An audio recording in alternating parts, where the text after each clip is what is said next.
Assalamualaikum warahmatullahi wabarakatuh.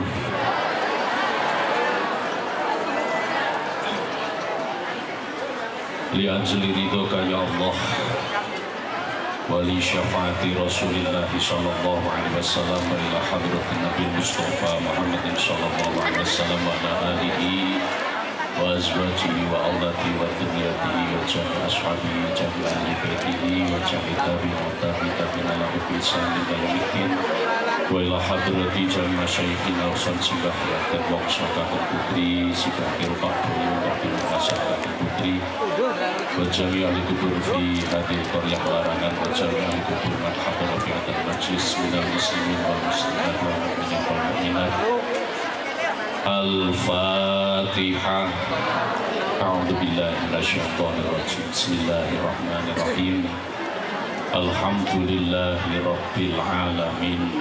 Ar-Rahmanir Rahim. Maliki yaumiddin. Iyyaka na'budu wa iyyaka nasta'in. Ihdinas siratal mustaqim. Siratal ladzina an'amta 'alaihim ghairil maghdubi 'alaihim waladdallin. Rabbighfirli wa liwalidayya wa lil mu'minin. Alhamdulillahi rabbil alamin. Wassalatu wassalamu ala asyrafil anbiya'i wal mursalin wa ala alihi wa ashabihi ajma'in. Amma ba'd. Hadratal mukarramin, para alim, para kiai, sedaya ingkang rawuh ingkang tansah kita bektosi, kita mulyakaken. Linanggung panjenenganipun Bapak Kiai Ubori selaku Rais Suriah MWJ NU Kecamatan Sumawana ingkang tansah kita mulyakaken. Panjenenganipun Bapak Kiai Haji Yasin Bahrudin, panjenenganipun Bapak Kiai Farhan, Bapak Kiai Haji Fakih, dalah sedaya para alim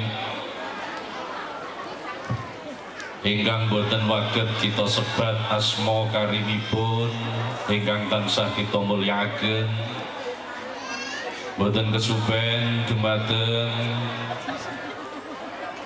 ning Umi Laila ingkang tansah kita mulyakaken ugi hadirin wal hadirat, sedaya panitia, masyarakat larangan ingkang tansah kita mulyakaken.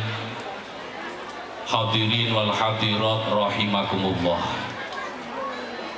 Alhamdulillahi rabbil alamin. Wonten ing wekdal siang sonten punika kita waget sesarengan makempal wonten ing menika majelis saperlu mengeti haulipun simbah Kiai Rompak Boyo dalah halal bihalal.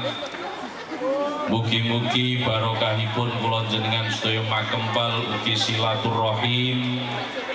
Allah manjangaken umur kula panjenengan sedaya, panjang umur ingkang manfaat ingkang barokah.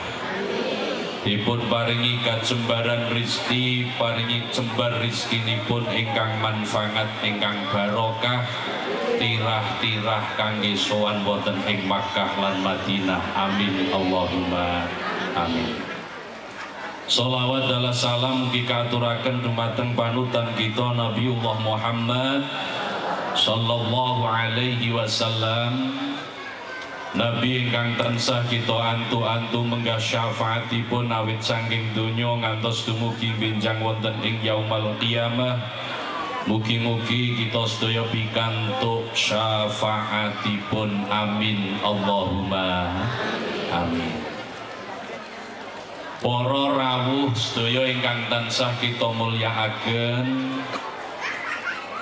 kula matur wonten ngarsa panjenengan niki namung iklan mawon. Iklan lho. Nggih. Dadi jenengan sing diarep-arep niku ning Umi Laila sing ayu gitu. Nggih. Aku sing teko malah rapati bagus. Nggih. Mboten kula sing ngaos niku mboten kula. Kula niku sajatosipun wau namung ken nyambut MC-ne mung ketrucut ngono pripun. Nggih. Wong kula nggih asli mriki kok. Nggih. Padha-padha kula jenengan jane ngentosi ngoten nggih. Padha-padha kula jenengan sedaya namung niat kula panjenengan sedaya mriki sedaya menika thalabul ilmi, pados ngilmu. Mugi-mugi kula jenengan sedaya pikantuk ilmu ingkang manfaat ingkang barokah. Para rawuh sedaya ingkang tansah kita mulyakaken, naminipun iklan niku nek teng TV mung sedilu. Kula nggih tak matur sekedhap mawon nggih. Pun dawuhaken kaliyan Kanjeng Nabi, kula jenengan sedaya makempal wonten ing menika majelis sareng-sareng. Lan kula wau pun matur barokahipun silaturahim niku manjangke umur, jembarke rizki. Dawuhipun Kanjeng Nabi, man ahabba ayyub satolahu fi rizqihi wa yumsa'alahu fi atharihi fal yasil rahimahu. Sinten tiyangipun ingkang kepengin panjang umure, ingkang kepengin jembar rizkine, kula jenengan dipun dawuhi kaliyan Kanjeng Nabi supados silaturahim. Iki wong sregep silaturahim niki panjang umur. Kinten-kinten nek jenengan kula tareni, kinten-kinten cara diparingi panjang umur kepengin pinten taun. Pinten Bu? 100 tahun. Kinten-kinten sanggup no mboten? Sanggup. Dadi nek tiyang itu ditareni mulane camine menungso niku ngewuhke. Menungso niku memang angel. Karepe kepengin panjang umur, tapi begitu ditareni panjang umur, kira-kira jenengan nek kepengin panjang umur niku kira-kira tekan kapan? Nggih sakersane. Ngoten to? Berarti nek sakersane kira-kira nginjing nggih siap. Jarine sakersane bareng nginjing dereng siap. Alesane muni anake dereng nikah, putune dereng gede. Gusti Allah mboten ngurusi ngoten-ngoten niku. Mugi-mugi sedaya ingkang rawuh pun paringi panjang umur lan ditampi amal saenipun. Amin Allahumma. Wonten kitab Tambihul Ghafilin dipun dawuhaken, tiyang ingkang sregep silaturahim niku umpami kok kirang 3 dinten niki badhe diolor kalian Gusti Allah ngantos 3 taun. Jenengan sing rawuh mriki umpami kok kirang 3 dinten malih, umpami niki jenengan rawuh mriki mangke kirang 3 taun malih. Mangke jenengan nek pun meh telas sunggune silaturahim malih 3 taun malih. Niki ra ana wong mati. Nggih. Nggih napa mboten? Mboten wonten wong pejah. Terus pripun keterangan lintu ndawuhaken ingkang dipun olor boten umure, tapi amal kesaenanipun dipun tampi dening Gusti Allah. Mugi-mugi sedaya ingkang rawuh niku amal saenipun ditampa dening Gusti Allah.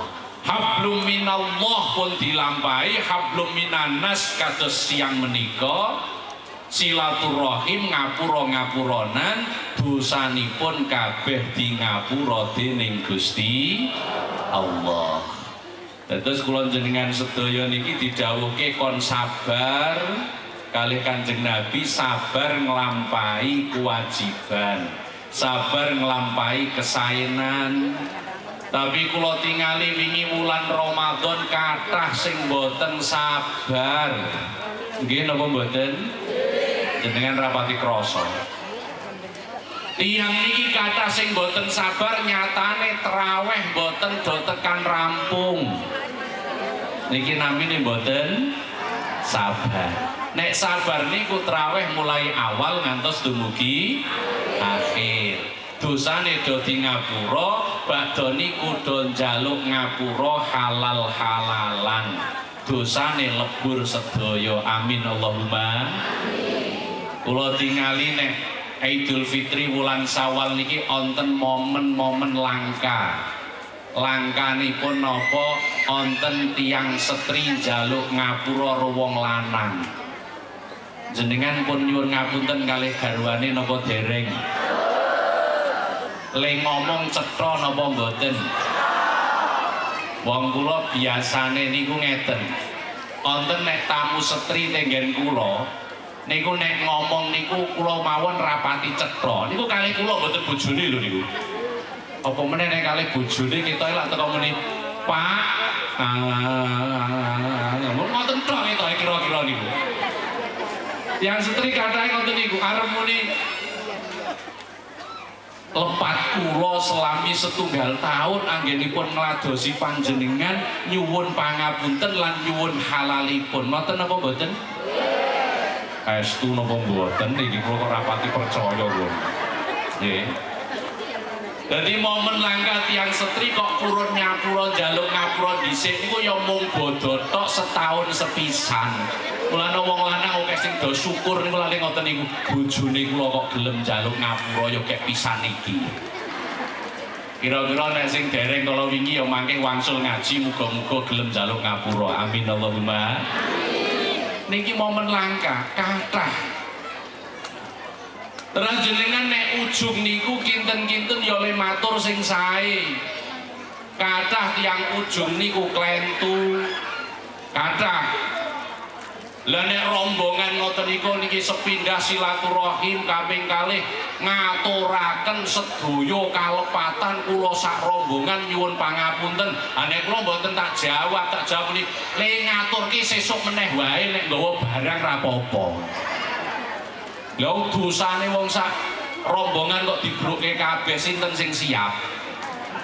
Pramila jenengan nek matur lepat kawula sak keluargi umpami nyuwun agungipun pangapunten. Niki naminipun ujung sing leres. Nek sedaya lepat nika ngaturaken sedaya kalepatan kula sak rombongan nyuwun agungipun pangapunten. Lah wong kabeh dosa dibroke sing di omah ya repot niki. Nggih. Pramila kula jenengan sedaya niki hablum minallah sampun, hablum minanas nggih sampun, Syawal niki telas dosane. Amin Allahumma. Mulane Syawal niku maknanipun wulan peningkatan. Nek Syawal kok mboten tambah ngibadahi berarti mboten wulan Syawal tapi wulan pemlotroan. Wong Syawal niku peningkatan.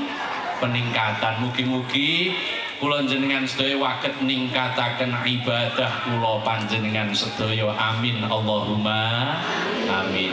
Para rawuh sedaya ingkang tansah kita mulyakaken ingkang penting kula jenengan sedaya menika pun niati thalabul ilmi, golek ngilmu. Jenengan kuat teng mriki setunggal jam.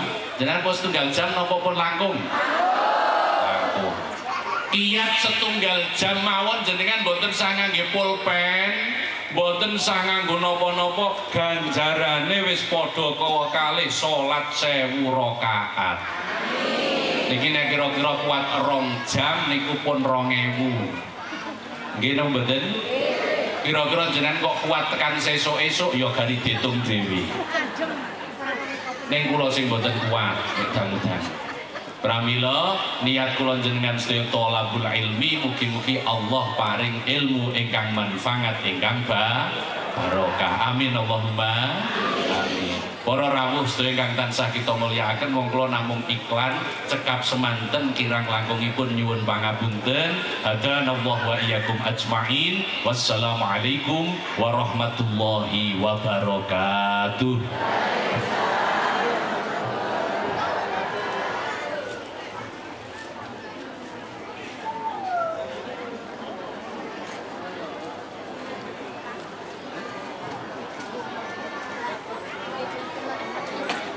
Dengan panjenenganipun kaula